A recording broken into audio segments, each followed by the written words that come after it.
going to wind up tomorrow afternoon in the Super Bowl at New Orleans. And maybe none of it would have happened at all without the grit of one tough man who loved this city and its people. George Halas was 68 years old and Coach of the Year in 1963 when the Bears won their last title. He settled into an uneasy retirement 4 years later. As Halas let go of the reins, the team floundered. Finally, in 1974, he'd had enough. The old coach and his son, George Halas Jr., known as Muggs, brought in proven winner Jim Finks from Minnesota to modernize the club. Finks fired the colorful but losing coach Abe Gibran, replacing him with calm Jack Pardee. It took 3 years to make the playoffs. That came on Bob Thomas's overtime field goal in the snow of Giants Stadium. But the Bears died quickly in Dallas. Pardee jumped to Washington. Finks turned to another quiet man, Neil Armstrong. 2 events changed the situation. Armstrong couldn't win, and Muggs Halas died suddenly. Finks was left out in the cold as 85-year-old George Halas took control of the club again. At the end of the 1981 season, Halas shook up the club and set it on its present course. First, in response to a letter from the defense, he rehired Buddy Ryan. And to complete his game plan, the Papa Bear turned to a prodigal who had left in anger in 1966. Mike Ditka came back as new head coach. It was a moment of pride for both men. Time was growing short for George Halas. He would die on Halloween night, 1983. But he died knowing he had left Bear fans the ultimate treat, a winner once again. As his daughter Virginia McCaskey said 2 weeks ago on presenting the George Halas Trophy to her son and Papa Bear's grandson Mike McCaskey, George Halas will always be with us. You know, no matter what happens tomorrow, Mark and Warner, no matter what happens, it's going to be a little sad to see this magical season come to an end. Oh, it really is. And let me leave you with one final note here. Leaving my hotel room this morning, the chambermaids were all gathered in one of the elevators that was stuck on our floor, calling people in, trying to sell Super Bowl tickets, saying I got $3.75 and up. It's amazing. Warner? Well, you know, I was thinking about something else. I was there 20 years ago at the first Super Bowl, and it certainly wasn't any kind of extravaganza like this. I'll tell you, I feel just like a kid, just as excited as I could possibly be. And I can't wait until tomorrow when we go for that win, baby! You got it, Warner. Don't forget to join us tomorrow for complete Super Bowl 20 coverage, post-game analysis, locker room interviews, hopefully celebration. For Ron Majors and Warner Saunders, I'm Mark Giangreco. Thanks for joining us live from New Orleans with Bound for Glory. Good night.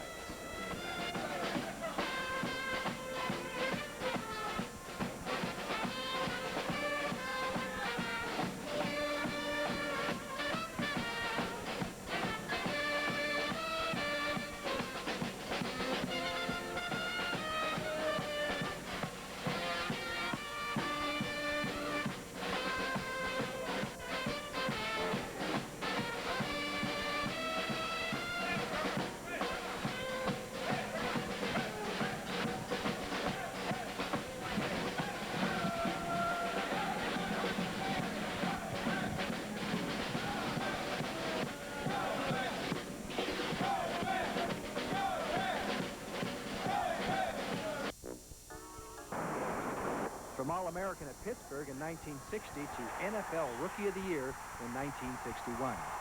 I had no friends out there. There were no prisoners. I don't know that I could play it as aggressively as I did, knowing what I know now and believing what I believe now about other people and about life and what's important. But then I could, because I didn't particularly like those people I was playing against. I really didn't. I wasn't a guy who went up and shook hands before the game or after the game. And that's just fact. I'm not proud of it. I'm just telling you fact. Even as a player, Ditka tolerated no nonsense when there was work to be done. For example, there was that time in L.A. when a drunken fan got loose on the field. So finally, as he came back past our huddle, I stepped out and I stopped him. What if when you were a player, some fan ran out in the field, and one of your players went over and decked him? What would you do? You know my feeling. I don't believe fans belong on the field. They belong in the bleachers, and hopefully they'll stay in the bleachers and cheer for us and support us. But on the field, I just have to turn McMichael loose on them. Aggressive, confrontational.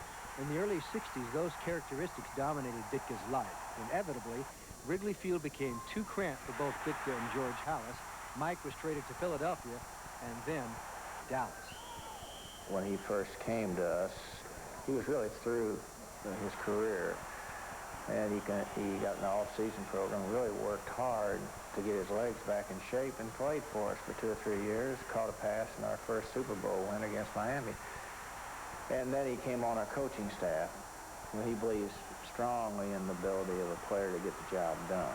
And he puts the load on him to get it done. And that really kind of was a good thing for our staff, because I'm not that way as far as being, you know, really strong in that type of thing. And so he complimented us well. And I didn't think, well, of course, when he first came with us, I didn't believe he would become a head coach. I thought he'd be a good assistant coach, handle the ends and all. But again, the experience he had and the maturing effect, and when he had a chance, when the late George Halas asked him to take over, I was comfortable with it.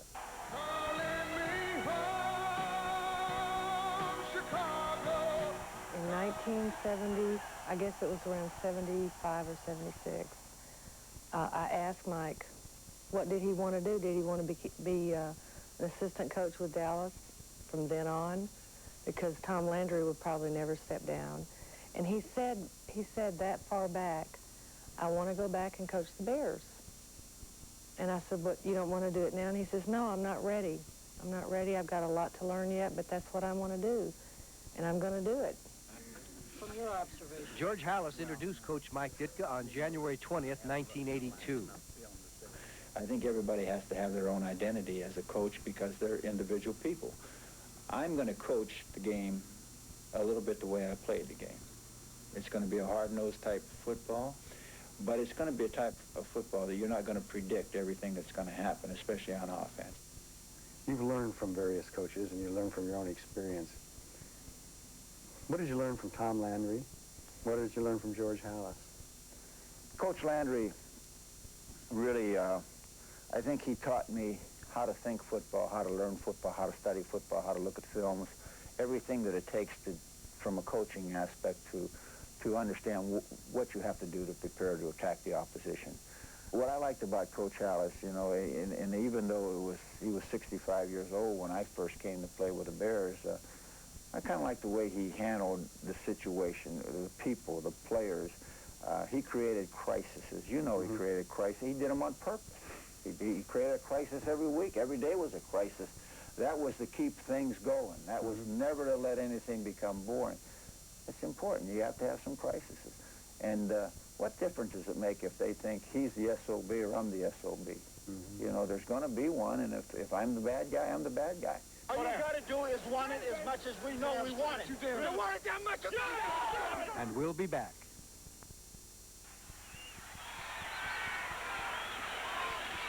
Payton. He's got it. Ladies and gentlemen, Walter Payton has just set a new National Football League career rushing record. When he joined the Bears in 1982, Mike Ditka inherited the greatest running back ever, Walter Payton. But it was Ditka who designed the offense and acquired the quarterbacks who would at last give Payton a shot at a Super Bowl. Buddy Ryan also came along with the franchise, and Ryan's defense was well established and improving. Ryan and Ditka sometimes disagree on how to achieve their common goal, and they make no secret of their differences. I mean, you know, we don't agree on everything, but hell, I don't agree on everything with my wife either. So, you know, that's not important. I get along with everybody, as long as they do things my way. Is the defense better than it was a year ago? I don't think there's any question about that. Huh? Oh, really? Ask them how many interceptions we had last year. Doesn't that count? Ask him. I tell him. I don't ask him anything. He don't have to listen, but I tell him. And so it goes. Two bulls in the same pasture, keeping their distance and getting the job done. Ryan and Ditka separately and together are responsible for the character of the 1985 Chicago Bears, and plenty of characters have blossomed from that mix. Okay, pick your character. Choose your talent. wide receiver Willie Galt? How about defensive tackle Steve McMichael? Or defensive end Dan Hampton? Or would you prefer the quarterback, known for his quiet habits and mild manners, Jim McMahon? He's going to play at his game, and if you tell him, don't do this, he listens, but he doesn't. He listens to what you say, but he doesn't do it anyway. He's going to do what he wants to do on the field. It's my prerogative at the line of scrimmage. If I want to change a play, I can, if I see something that I can exploit. But there have been occasions where they send one in that I don't even call in a huddle. There was one in San Francisco that I threw to Kenny. Had Kenny made that great catch, you know, he would have never yelled at me. But, you know, I looked over to the sidelines for the next play, and Mike was throwing his clipboard, you know. You call the rest of the game, you know. He is exactly like me in a lot of areas. He wants to win, period. And then I think, secondly, he wants to aggravate me. But who is the strongest, most intimidating character of them all? Jimmy! Come on, take your time! Shut him through it! McMahon is salty, incomplete. You got a touchdown! Oh, my God, you got a touchdown on the play. My goodness gracious. Goodness gracious? For all the aggravation a group of wild and talented individuals can cause, the main thorn in Ditka's side remains his own temperament. You know, I'm not proud of that. I mean, my goodness, I don't condone cursing, and yet I do it sometimes. I'm human, but well, I was trying to get a guy out of the game who I thought was doing something wrong and was hurting his teammates. That's all. But yet, you know, I can't undo it, John. You know, there's a lot of things I wish I could undo in my life. But you know, I try to learn from every bad experience and hope it doesn't happen again. Oh, my God. We got a touchdown. We're on the wrong side. I want him gone Monday. I got it. And over the period of 4 years, John, we got rid of a lot of people. Some weren't good enough to play anymore, and some... right. I think that you know, and I've said this, and I'll stand by it. I think that there were a lot of people at one time who the biggest day for them was Tuesday, which was payday, and not Sunday. But as for Ditka himself, there is the constant battle for self-improvement. This season, he was arrested for celebrating too much after defeating San Francisco. He hasn't had a drink since. He also hasn't lost his sense of humor. Happy birthday, dear Mike. Happy birthday to you. It's amazing to get out of jail card. Ditka considers the Bear family in Lake Forest an important part of the team's success, and since Ditka's birthday in October, the pace has picked up considerably. Anytime here. Hold on a second. Just like a bear, he crawls right in the bushes. Chicago Bears. Yes, all season ticket holders will be notified by mail. The road to the playoffs when Iron Mike returns in just a moment. The 1985 highlight film is destined to be an epic, but the essentials of this season unfolded in just a few games. Week 3. The Bears were 2-0 going into a Thursday night game in Minnesota.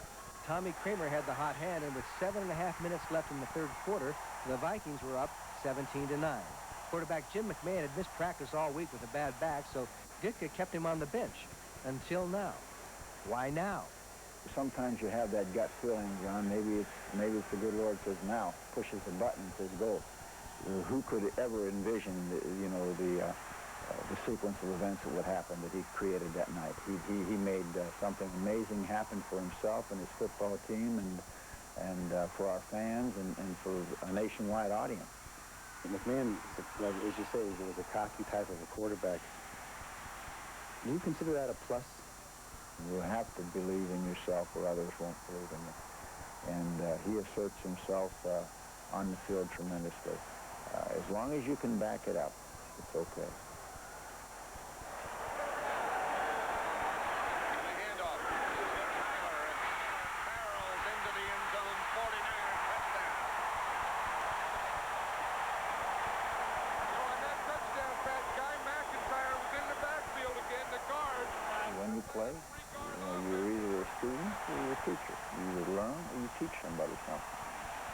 played them in January, we were certainly the students. If we didn't learn from that game, we'll never learn. The next time we played them, I think we taught them a little bit about the game itself. At practice before the 49er game this season, we noted an unusual sight.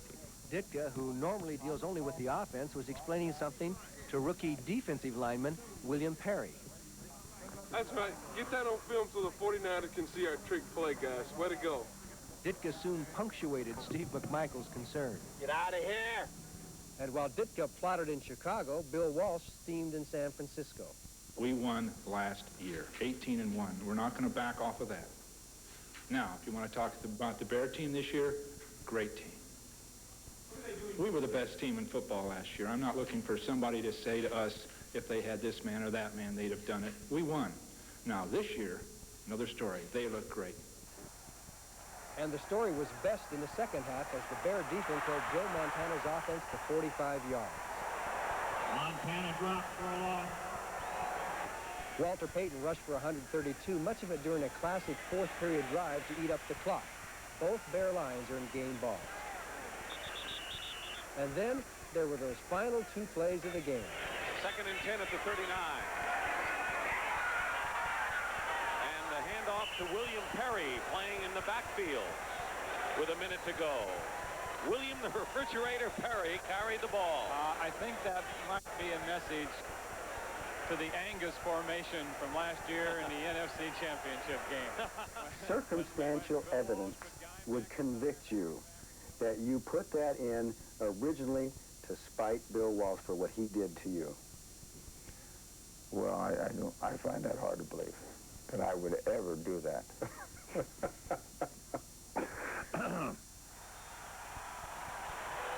Week 7, Monday night. Throw out the 6-0 record. The Green Bay Packers are in town. This time, the P formation starring William Perry paid off in points, and the nation found a new meaning for that household word, refrigerator. For non-Chicagoans, this game also marked the debut of the reborn monsters of the Midway. The Bears knocked out 2 Packer quarterbacks, Lynn Dickey and then Randy Wright. And they don't like us, and we don't like them. But, you know, that's the way football's supposed to be played anyways. I didn't know it was supposed to be a buddy-buddy thing. So they don't like us. I know that. They don't even like me, and I'm a nice guy.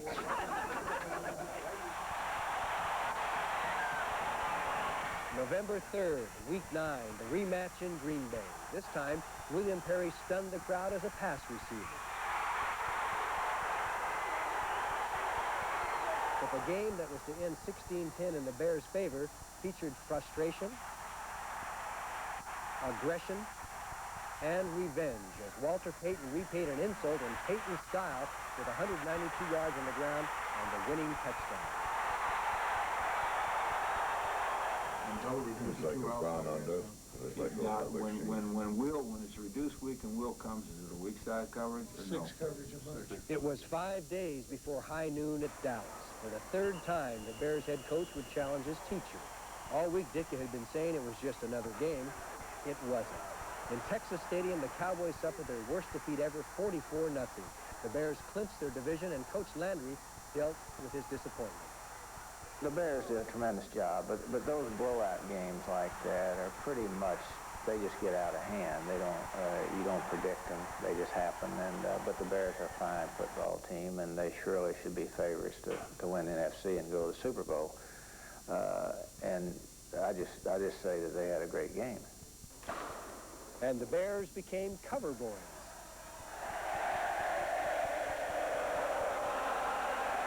Monday night in Miami, the unlucky 13th game, with home field advantage in the playoffs assured, and with memories of 2 shutouts still buzzing in their heads, the Bears lost to the Dolphins 38-24. To go over the schedule for today, okay? We're going to go to... But, win or lose, week in and week out, Ditka preaches Bear football. We play the game a certain way, and I don't think that we have to apologize to anybody for the way we play the game of football. We play it within the rules, and we play it aggressively. Stay with us. There's more. I believe in life everybody has to be somewhere, right? And I spent a few years in different places, and maybe that's what the good Lord wills that I'd be back here. I kind of believe that. Maybe that might seem old-fashioned to you people, but I believe everybody has a destiny in life, and I believe that Chicago's mine. You know, when it's all said and done, you know, when they write all the books about all the coaches, you know, Mr. Halas is going to be right at the top or right near the top. And to have him pick me as the guy he wanted to coach his football team is a great compliment. So how do you repay that? The only way you can repay it, the only way he would appreciate it would be with victories. And I've been very fortunate. I played in the Super Bowl and won, and I was an assistant coach in the Super Bowl and won. I'd like to be the head coach in the Super Bowl and win.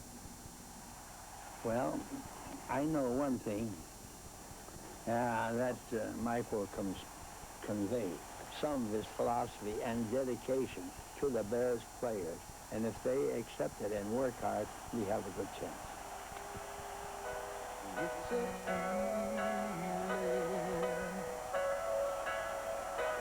and no matter where I've been, where I'll go, you keep calling me home. Chicago, your open arms, your simple charms, your people, I found no other place. Calling me home, Chicago, calling me home, Chicago.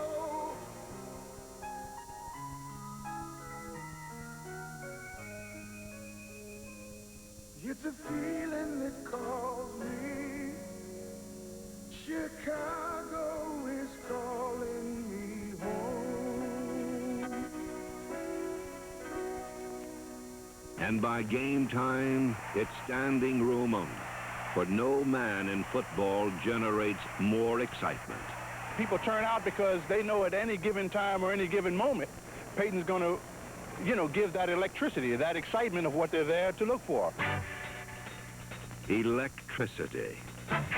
The word describes him nicely. Walter Payton is the only man in pro football who could have a 3-yard loss described as brilliant. No modern-day runner works harder at his craft, and none is more exciting.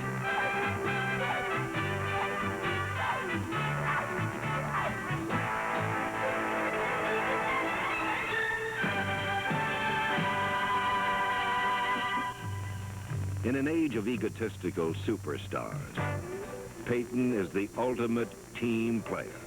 A man so genuinely humble that his teammates nicknamed him Sweetness.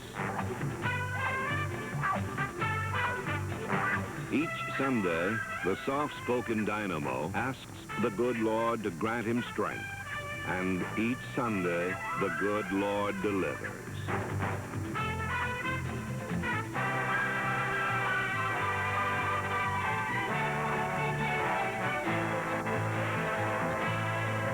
The toughness of a Tonka toy and the quickness of a cat, all rolled up in the game's most fearless running style. Mine is one that I got from my college coach at Jackson State, Coach Hill, and he always taught, never die easy, he said die hard. Whenever opposing defensive player is getting ready to tackle you, let him know that he's being hit. And that's why just before I get tackled, I try to explode into the defensive man. And sometimes I break away, and sometimes I drive for extra yardage.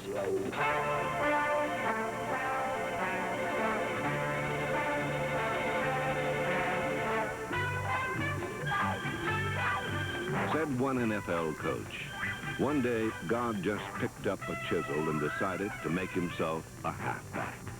The result?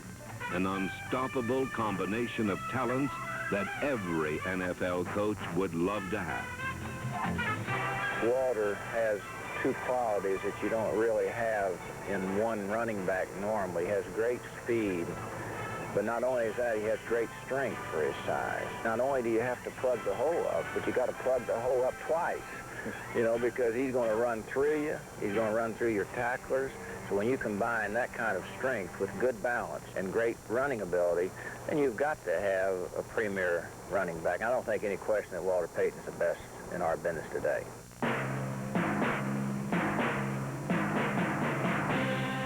He'll live to rewrite the record books. And when his career is done, we'll watch all his plays, and together we'll say, it was a pleasure to watch that man run.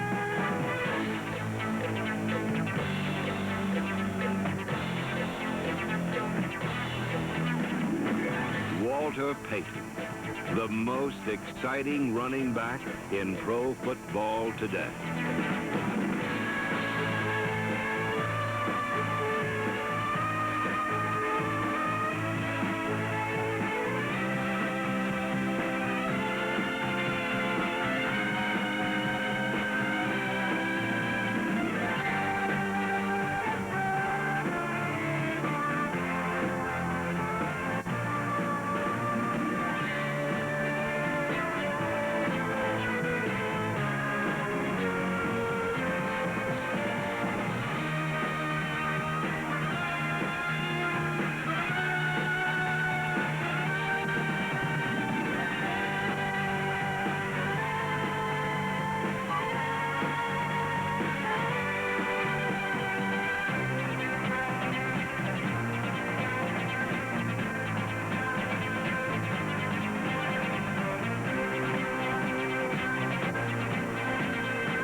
Wonderful Walter Payton.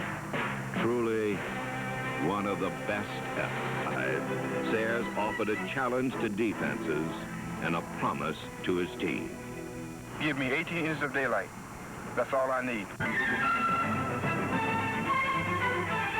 Nicknamed the Kansas Comet, he came to the pros at a time when the AFL and the NFL were embroiled in bidding wars over the best college talent. The father of football, Papa Bear George Halas, was not about to let Sayers get away. We did draft Gayle and Lamar. Hunt also drafted him. Well, I knew Lamar had something like $500 or $600 million, and I was concerned whether he'd use that dough to help get Gayle Sayers. I was very much concerned about it. Then I saw Gayle. Those who admired Sayers realized his style, while beautiful, was deadly. Watching him run was like watching a deer run through a minefield. Ultimately, the inevitable happened.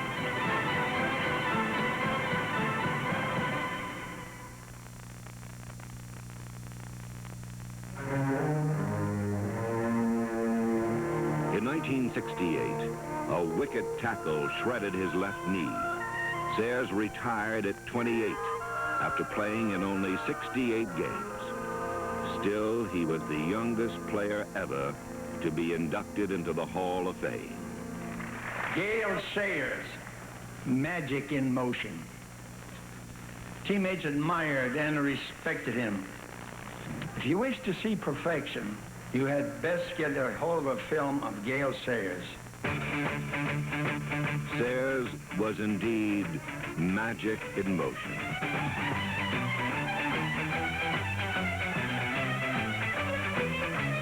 He wrote his own rules. Then he broke them. He would slip through a hole, then suddenly cut back.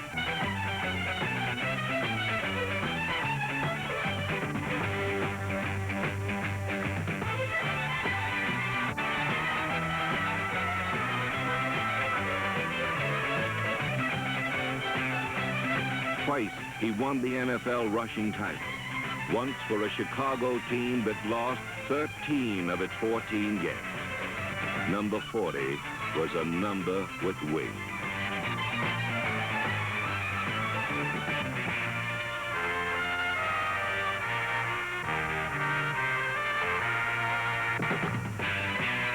A Colt lineman once swore that he saw Sayers split in two to avoid a tackle. Another said that as Sayers flew past him, he thought he saw wings sprout from his back. Finally, a shocked Ram defensive back stated that while chasing him, he saw eyes peer out through the back of Sayers' helmet. No other running back could be described in such extraordinary fashion, but no other running back was capable of the performance that Gayle Sayers turned in on November 25th, 1965. A storm blew off the lake. The turf was soaked, but Sayers was shocked.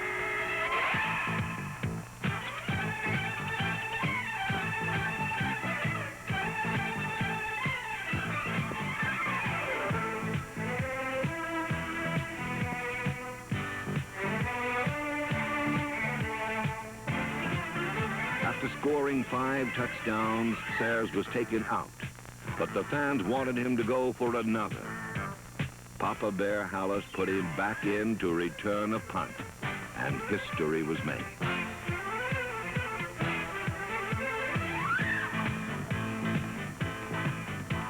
After Sayers' 6-touchdown game, Halas said, "That was the greatest football exhibition I had ever seen by one man. The Kansas Comet. To be sure, his like will never be seen again."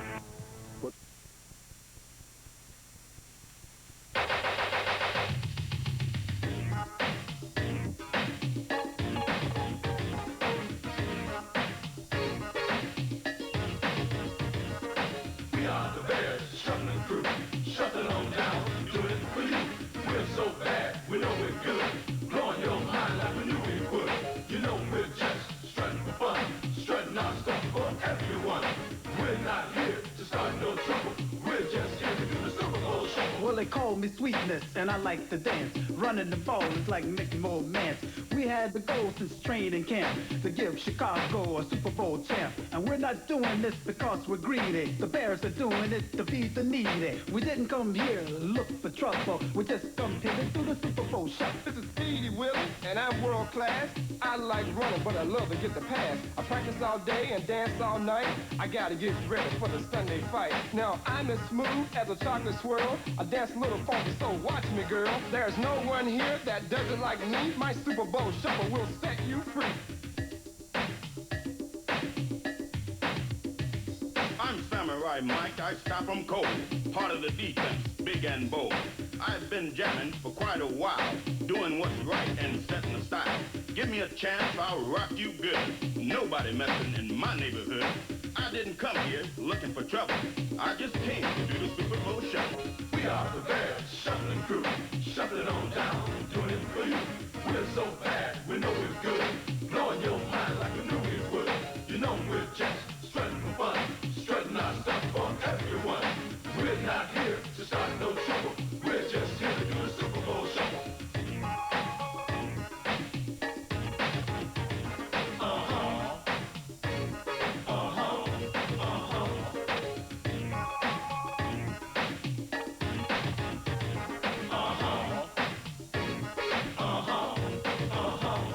I'm the punky QB known as McMahon. When I hit the turf, I've got no plan. I just throw my body all over the field. I can't dance, but I can throw the field. I motivate the cats I like to tease. I play so cool, I aim to please. That's why you all got here on the double to catch me doing the Super Bowl shuffle. I'm mama's boy, Otis, wanna be kind. The ladies all looking for my body and my mind. I'm slick on the floor as I can be, but ain't no sucker gonna get past me. Some guys are jealous of my style and class. That's why some end up on that. I didn't come here looking for trouble. I'm just getting down to the Super Bowl shuffle.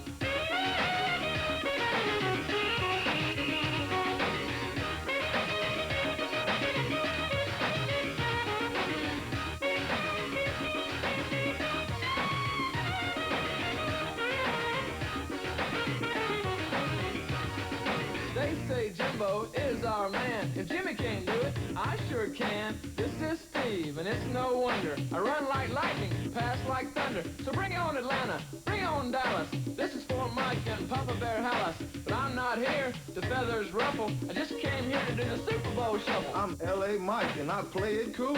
They don't sneak by me cause I'm no fool. I fly on the field and get on down. Everybody knows I don't mess around. I can break 'em, shake 'em any time of day.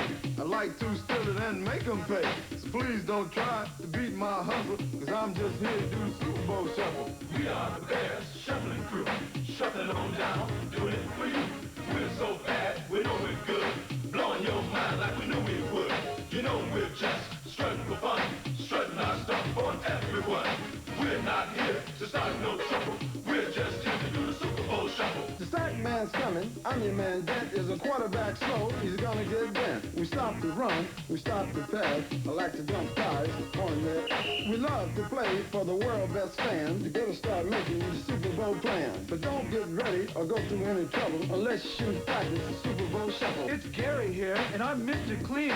They call me Hitman, don't know what they mean. They throw it long and watch me run. I'm on my man, one-on-one. But these guys cover it down to the bone. That's why they call it 1246 zone. Come on, everybody, let's scream and yell. We're gonna do the shuffle, then ring your bell. You're looking at the Frizz, I'm the rookie. I may be large, but I'm no dumb cookie. You see me hit, you see me run. When I kick and pass, we'll have more fun. I can dance, you will see. The others, they all learn from me. I didn't come here looking for trouble. I just came to do the Super Bowl shuffle.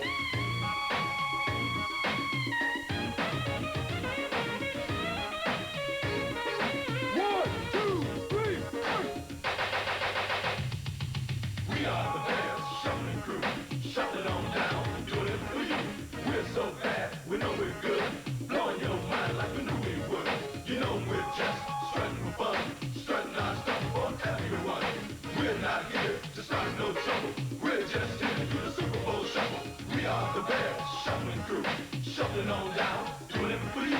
We're so bad, we know we're good, blowing your mind like we knew we would. You know we're just strutting for fun, strutting our stuff for everyone. We're not here to start no trouble. We're just here to do the Super Bowl shuffle. We are the Bears shuffling crew, shuffling on down, doing it for you.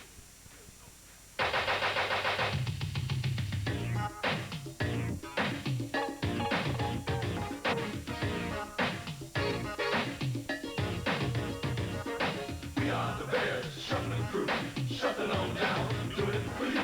We're so bad, we know we're good, blowing your mind like we knew we would. You know we're just strutting for fun, strutting our stuff for everyone. We're not here to start no trouble, we're just here to do the Super Bowl shuffle. Well, they call me Sweetness, and I like to dance. Running the ball is like making more mans. We had to go since training camp to give Chicago a Super Bowl champ. And we're not doing this because we're greedy. The Bears are doing it to feed the needy. We didn't come here to look for trouble. We just come here to do the Super Bowl shuffle. This is Speedy Willie, and I'm world class. I like running, but I love to get the pass. I practice all day and dance all night. I gotta get ready for the Sunday fight. Now, I'm as smooth as a chocolate swirl. I dance a little funky, so watch me, girl. There's no one here. Perhaps the most traumatic event of the year was the death of 88-year-old Papa Bear George Halas, who succumbed to a long illness on October 31st. It was the end of an era in pro football. The funeral was attended by Bear players, past and present, as well as club owners and NFL executives. George Halas' daughter, Virginia McCaskey, assumed control of the team, and her son, Mike McCaskey, becomes the chief executive officer. Superdome. Time for perhaps this one last play. All right, here's Bartkowski. He's firing deep down the sideline. They'll scramble. Alfred Jackson, unbelievable catch.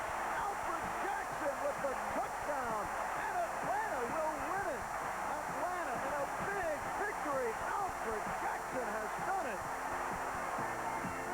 20 seconds left of the game. Season could be all over for the Oakland Raiders. Kim Stabler in trouble. Can't find anyone. Now just wings it. Clarence Davis with the catch.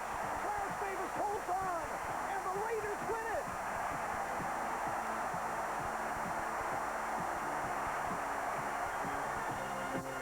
It has not been a pleasant first half for Miami coach Don Shula. His Dolphins trailing San Diego by the score of 24-10. All right, here is Don Strong.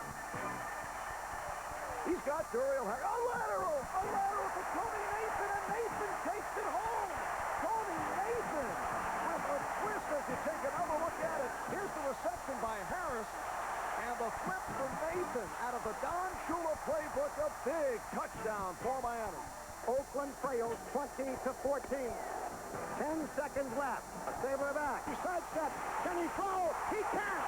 The ball flipped forward is loose. A wild scramble. 2 seconds on the clock. Castro grabbing the ball. It is ruled a fumble. Castro is recovered in the end zone. The Oakland Raiders have scored on the most zany, unbelievable, absolutely impossible dream of a play. 1976, Minnesota quarterback Fran Tarkenton shows how a veteran throws a touchdown pass. And end Sammy White shows how a rookie spikes the ball in the end zone. The play becomes part of the Sammy White legend. 1978, only a miracle can save the New York Giants. They lead with 20 seconds left. They need a loss desperately.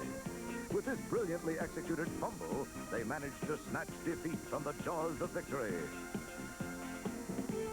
Other teams would have fallen on the ball and walked off the field in triumph. But the Giants had too much character. They showed the stuff losers are made of. Pittsburgh end Dave Smith has had a recurring dream in which he slips in the end zone and coughs up the football. So Dave devises a bold play. He coughs up the football first, and then he slips in the end zone. Later in the year, he will be sued for copying the Sammy White legend. Super Bowl VII, Miami versus Washington. Dolphin Garo Yepremian tries a field goal. It's blocked. He tries a pass. It flops. He tries volleyball. No one will play. So he heads for the sideline, barely escaping a collision with the ball carrier. Garo, who sells neckties in the off-season, was himself presented with a new one after this game. Made of 3/4-inch manila rope. Hang in there, Garo. Here we go with a kickoff. Harmon will probably try to swim it, and he does. Ball comes loose, and the Bears have to get out of bounds. Rodgers along the sideline, another one. They're still in deep trouble at midfield. They tried to do a couple of... The ball is still loose as they get it to Rodgers. They give it back now to the 30. They're down to the 20. Oh, the band is out on the field. He's going to go into the end zone. He's going into the end zone. Will it count? The Bears have scored. The Bears have won. Oh, my God. The most amazing, sensational, dramatic, heart-rending, exciting, thrilling finish in the history of college football. California has won the big game over Stanford. Oh, excuse me for my... The Clemson University sent out before the start of Perry's last season. They posed him in front of a refrigerator down there and then mailed out the life-size poster to newspapers and television stations all over the country. The point here is that William Perry was a very big deal in the Southeast, and that was before he ever got to Chicago. Perry was number 66 at Clemson, a defensive tackle whose weight ranged from 330 pounds to 390. Perry was a high school All-American at Aiken, South Carolina. He was recruited heavily and finally said no to Ohio State and UCLA so he could stay in his home state and play at Clemson. They seat more than 80,000 people in Death Valley, the Clemson Stadium, and Perry gave them some thrills. William Perry drags him down. He's got the record. And just as it would be later in Chicago, television crews did house calls on Perry, his wife Sherry, and his daughter Latavia. Naturally, Perry attracted the attention of pro scouts, but when NFL draft day came up, the experts figured that Perry's eating habits would keep him from being a first-round choice. As you can see by this excerpt from ESPN's live coverage, the Bears pulled a shocker. Chicago Bears first-round pick, William Perry, defensive tackle of Cleveland. Oh, what an upset. Defensive tackle of Clemson. That's the most exotic pick of the day. I mean, I heard scouts legitimately say that he will not go before the 5th round, that he's going to get the shock of his life on draft day. I heard nothing but negatives about William Perry. The only team that really showed a great interest was the Raiders, and they said not as a first-rounder. They all felt, you know, he was like a knight in armor, that if he fell down, he'd never get up again. Head coach Mike Ditka and director of player personnel Bill Tobin had done their homework on Perry and decided the gamble was worth taking. Some other people in the Bears organization had argued for wide receiver Jesse Hester from Florida State. Hester was taken on the next pick by the Los Angeles Raiders, and he had a good rookie year. Here are Ditka and Tobin explaining the Perry pick. I got hooked into Perry about 5 days ago, and it was hard for me to sleep a couple of nights thinking about it, and I just know one thing, I'm very happy to have him playing for us instead of having to play against him somewhere. The big difference in this guy than some other people that are overweight. See, this guy's coming down from 360 or 370 to 300, and most people are going up to 300. So they're fat at 300. This guy is a good football player at 300. He's just an enormous man. We now move to May 22nd. Perry has not signed a contract, but he reports to the Bears minicamp in Lake Forest. He weighs around 330 pounds, and the question still lingers, did the Bears make a mistake on the Perry pick? June 19th, Perry joined some other Bears in a workout with the team's strength coordinator, Clyde Emery. William is carrying too much weight, but he sure is agile, and he sure is strong.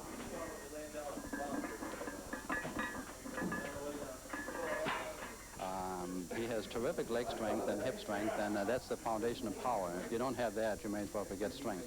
July 9th, rookie camp at Lake Forest. Perry works out under the watchful eye of defensive coordinator Buddy Ryan. Perry says he's on a diet, but it's hard to see any weight loss. Ditka offers this appraisal. Well, he's in much better shape than he was 2 months ago, and then in 2 more months he'll be in great shape, and I really, I stake my job on it. And Perry is asked what food he misses most. Oh, I miss cheeseburgers. I love cheeseburgers, can't eat them. Might eat one, but I can't eat them like I used to. July 22nd. The Bears have started training camp at Platteville, Wisconsin, but Perry is back home in Aiken. His agent is still negotiating his contract. Perry works out, but it's really not the same as being in camp. August 5th, Perry signs and joins the team in Platteville. He takes part in contact drills, and the Bear offensive linemen find out one thing: William is a load.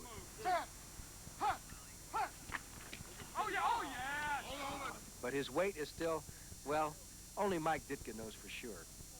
He's a little heavier than 320, more like 330. In that vicinity. In a roundabout way. But the morning workout left Perry dehydrated. He couldn't suit up for the afternoon session.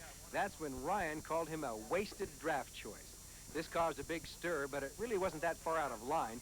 Ryan is notoriously tough on rookies, especially if they're overweight. August 9th, Perry makes his debut in the Bears' first preseason game in St. Louis. He has his moments at defensive tackle, but he's far from a skilled pro. It takes more than brute force to play in the NFL. September 25th, before practice at Lake Forest, Walter Payton has some fun with the fridge. Perry may not be playing much, but there's a small-town warmth and kind of an innocence to him that makes him easy to be with. October 6th at Tampa Bay. Ditka has Perry on the kickoff team, and the Fridge's athletic ability is obvious. Big 300-pounders ordinarily do not go downfield under kicks, but as we'll see, the Fridge is by no means ordinary. That's the end of the first half. At this point, the Bears were 5-0, and William Perry was gradually slimming down to 307 pounds. He was a celebrity waiting to emerge. Number 72 was headed for the backfield. January 6, 1985, the Bears lose the conference championship at San Francisco 23-0.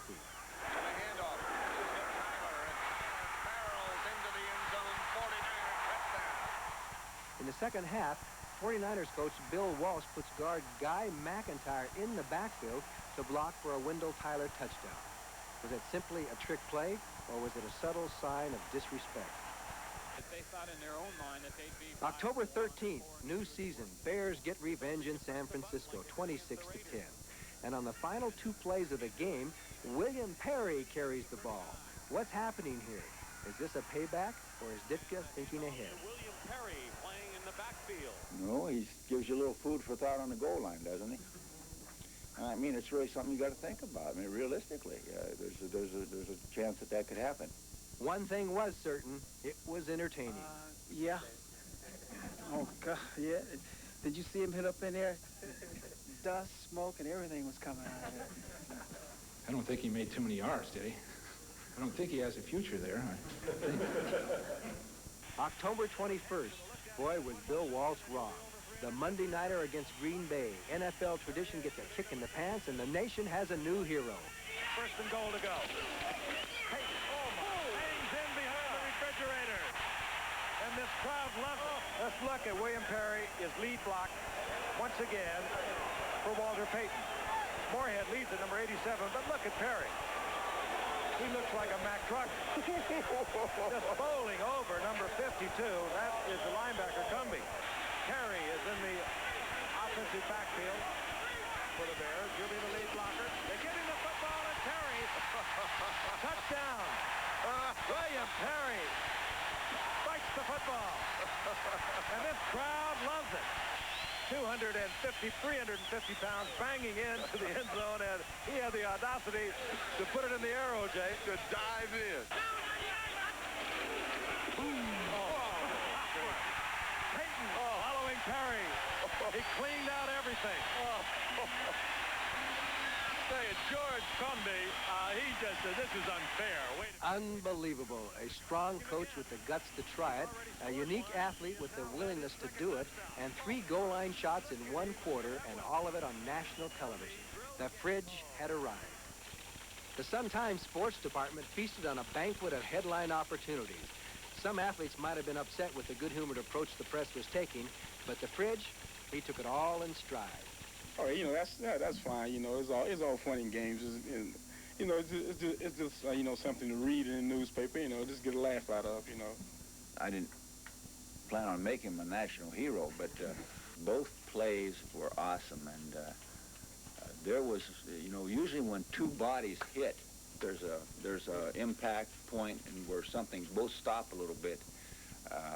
They hit, and it was just like an earth mover. He just moved it out.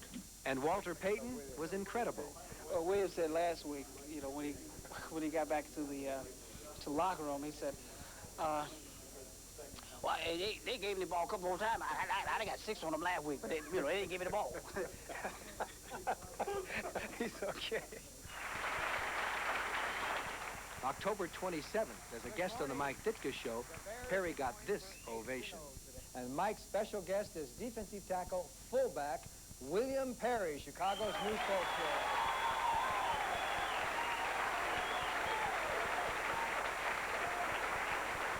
And an invitation. Mr. Perry, I know you're on a diet, but I'd like to invite you over for a turkey on the Weber anytime you want to come.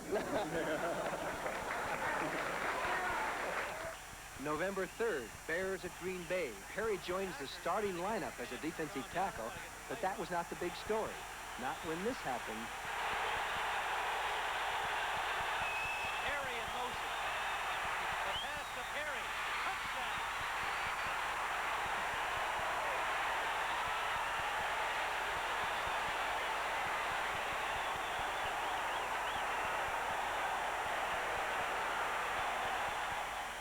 Unbelievable.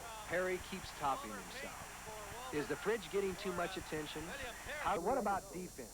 The Green Bay game is vicious. Perry doesn't back away from it, but he's not the dominating force at tackle that Hampton and Steve McMichael often are. Is Ditka disappointed? No, not at all. I think he's moving right into maybe the top echelon. He's got his first career catch. He's done a 698 behind Maynard. He'll be okay. November 17th, the Bears crushed the Cowboys in Dallas 44-0, and Perry commits the most lovable penalty of the season. Refrigerator said, I'm playing defense. I can use those hands. Said, not here. Watch. He goes in motion. Looks nice. Here comes Walls. He comes up. Walls goes underneath him. Flinkscale goes underneath him.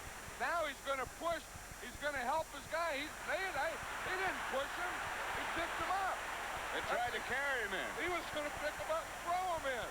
I was just want everybody just jumping on Walter, and he was wanting everybody else coming and jumping on him. I was just trying to move them out the way and let Walter come on in.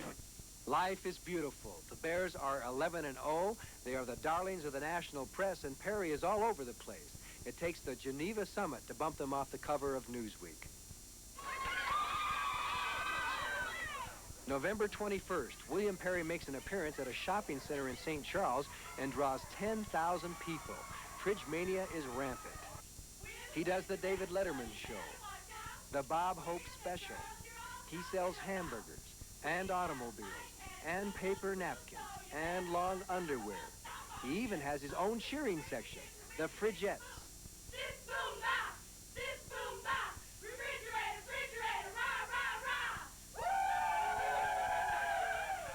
November 24th, back to football. The Bears pound Atlanta at Soldier Field, and Perry is looking good on defense.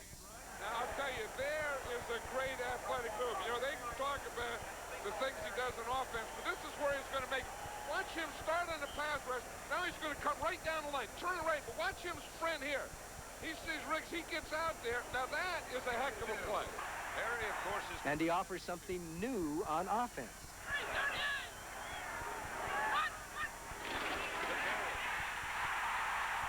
Touchdown. Perry diving up and over.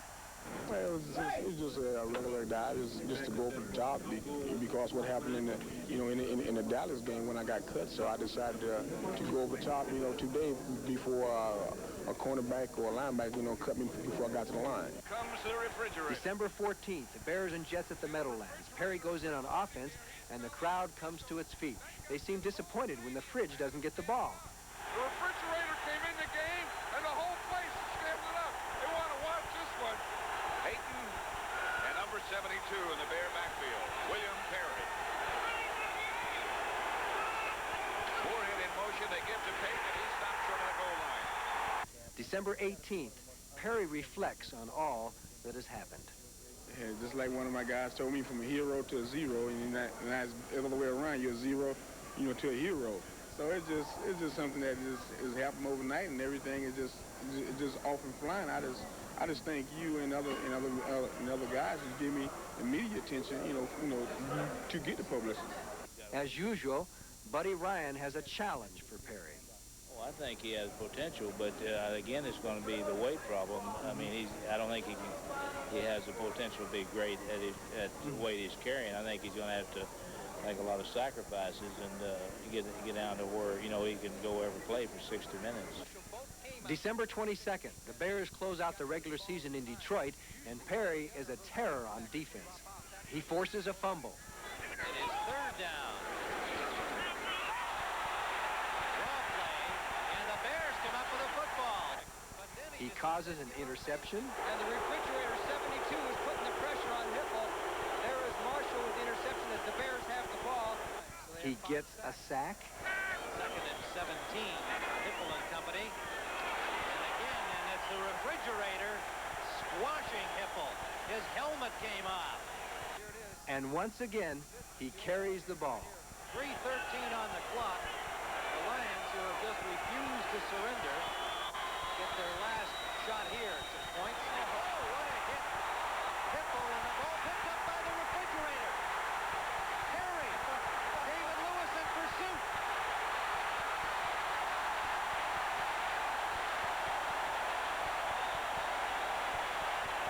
Well, he's always in the right spot. Look at the agility of that, huh? Look at the move. He is amazing. He is amazing. Now, this is the inexperience in running the ball. When the guy's bearing down, he make a quick cut. Well, he did cut. He actually cut, but David Lewis says, I'm not going to let him get in there. That would be too embarrassing. The Fridge always seems to find a way to make it exciting. For the regular season, he had 25 solo tackles, 5 sacks, 2 fumble recoveries, and of course, those 3 touchdowns. Not bad for a rookie. Now, it was on to the playoffs. Sunny day. January 5th. The Bears stomped the Giants in the playoffs. No goal line situations for Perry on offense, but on defense, he helps knock Joe Morris out of the game for a while. Closing minutes of the first half. Here's Morris trying to get around the corner. can't get around the corner. William Perry. The Fridge occupies some blockers to free Richard Dent. What you see